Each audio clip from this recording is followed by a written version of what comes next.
Instead, I was interested in the talk about Hunter Biden, so Joe Biden's son. You know, when Joe Biden was deliberating getting in for those many months that we kept hearing, is he in, is he out? What we kept hearing was that he's thinking about his family. He's in consultations with his family. And, you know, the Trump campaign has already tried to use Hunter and his business dealings as fodder against Joe Biden. And so what do you think about them sort of, I don't know, I guess turning it into an asset about a public national conversation about mental health?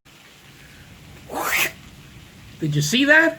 Did you see that judo flip by Allison Camerota?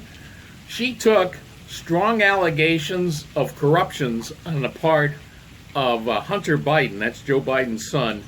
She took those strong allegations of corruption and she judo flipped them into Hunter Biden being a victim, a mental health victim. And now the Republicans are, those nasty, nasty Republicans and Trump are attacking a mental health victim. He's a victim, and those Republicans and Trump are attacking him. Oh, and I love the euphemism for corruption. Now it's what, business dealings?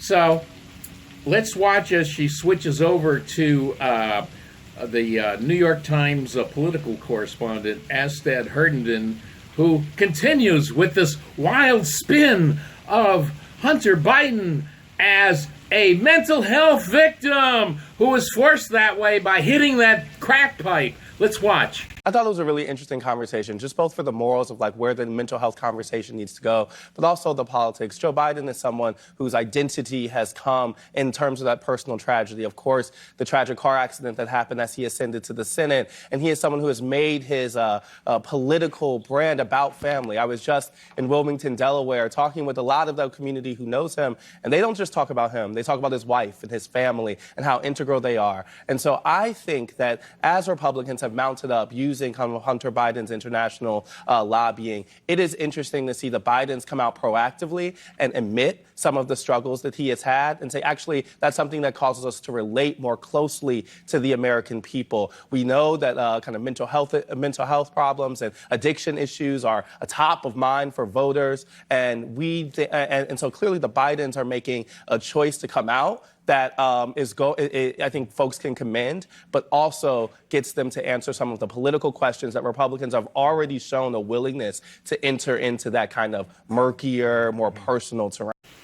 International lobbying, is that the other code word for corruption?